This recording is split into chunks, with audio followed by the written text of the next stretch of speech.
Hey everybody, thanks for being here. In today's video, we're going to paint a fox. Now, foxes for some reason give me a fit. Don't know why. I love the colors. I love getting to use cadmium reds and yellows and all the fun little foxy colors.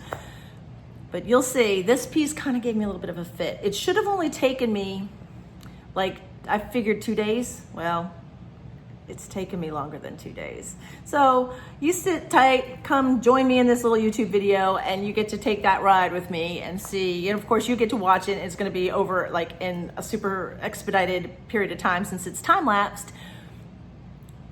But if you only knew the truth, right? Okay, thanks for joining me. And if you are my subscribers, thank you very, very much. And if you're not, please consider subscribing. And also be sure to check out my Patreon channel. And without further ado, let's go ahead and jump in on this fox. Okay, here we are, folks. I am painting on a very neat, smooth, gessoed panel. Super slick, but it allows me to get a lot of details. So, you might want to check these out. You can see they come in all kinds of sizes and availabilities. And they're reasonably priced, so you might want to check those out. If you like painting in high detail, the slick surfaces are fun. I just like them. These are great substrates to paint on. But here you see, have a very, very loose sketch. And I'm going to say that I'm looking at this as I do this voiceover, and I can tell you that the neck is already short, but for some reason I didn't notice it when I was doing the painting. And as I had mentioned in the beginning of this video, this particular piece gave me a fit. I wasn't really certain why until I got well into the piece that I had the neck too short. But you'll see, it'll be morphed several times before this piece is completed. And I'm just going ahead and blocking in the background. So yes, I'm still very much in the blocking in stage. And of course, the palette that I'm using is a varied degrees of cadmiums. I have a lot of cadmium yellows and some cadmium reds, and of course, burnt sienna and umber and a little bit of black is what we're working with right now.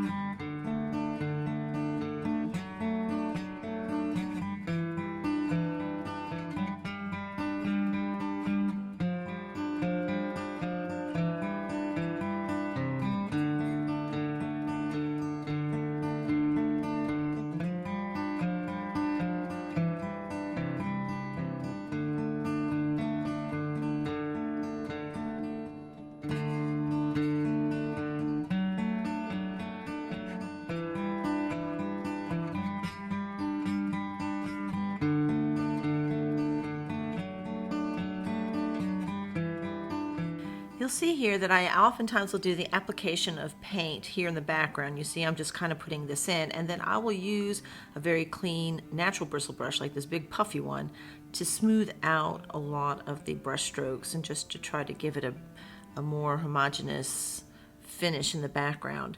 When you are working on a slick substrate like these panels here, you do have to have a light hand sometimes, because it's very, as you can see towards the right on the canvas, you will get a little streakiness. So you do have to have a light hand.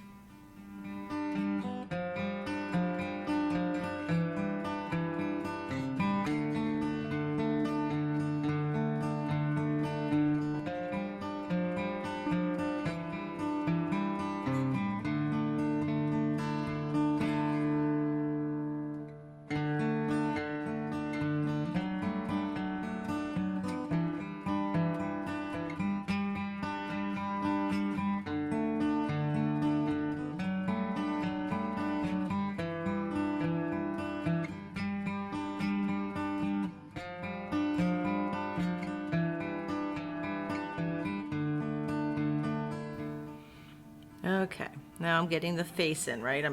This is the first time I'm putting the face in, and you can see here I've already rubbed out some of the paint off the back, and I've already enlarging the body, and I haven't figured out yet that I just had the neck too short. So I kept fudging with the body and morphing this poor animal all to pieces. And you have to know, at this point, I'm already kind of getting frustrated because I don't see it yet. I can't see it. Here it looks like the head's too big, the head and neck is too short. So I kind of had to go back and forth until I actually got it. So oftentimes when I'm frustrated with a piece, I'll go to a part of the body, like I'm working here on the tail, because I'm pretty sure I have this part right? So I'll go ahead and make sure I have a really awesome tail. But I will eventually hem and haw this animal into shape, but it takes me a little bit of time to figure it out.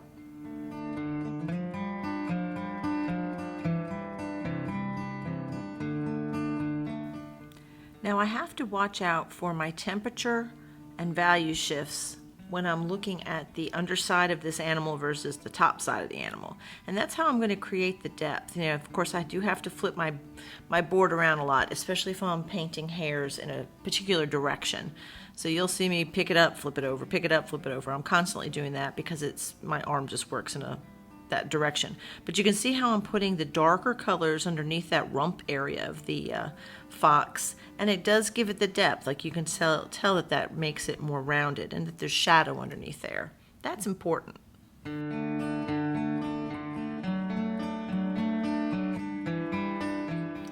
Now you're going to see me cut that fox's head off and start stretching it out a little bit, and this is where I finally get closer and closer to getting this correct. Yes, it was a challenge, but it took me a while to get to this place to figure out I needed to stretch it out.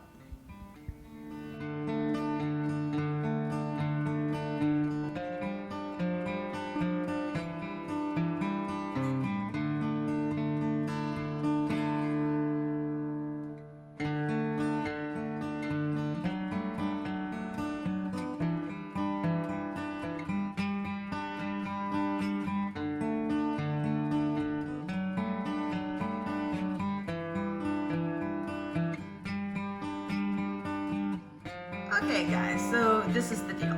Full disclosure. I've had to cut this fox's head off because, and I've repositioned it.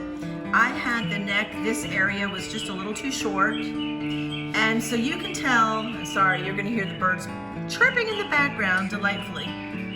But you can almost sort of see where the ear used to be. It was this ear was right here. And so I added this much length to the neck, and that made all the difference. It made absolutely all the difference. So you can see, if you look back on how this started off, I kept looking at it and thinking, oh my gosh, what's wrong? The head is too big. It wasn't really that the head was too large.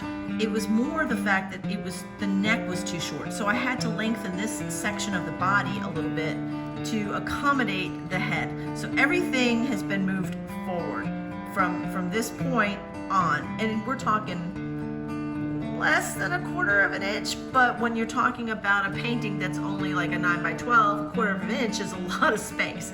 So here we are lengthened out a little bit, and we are back on track and ready to paint. This piece will get completed today, hell or high water. I am determined to make that happen, and I don't want to see this painting anymore. So there you go. Truth.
Okay, I think we're finished. Now you have to forgive the shine that we have through here because there is a lot of wet paint. But overall, I think I'm happy with this piece finally. Depends on what angle I hold my phone.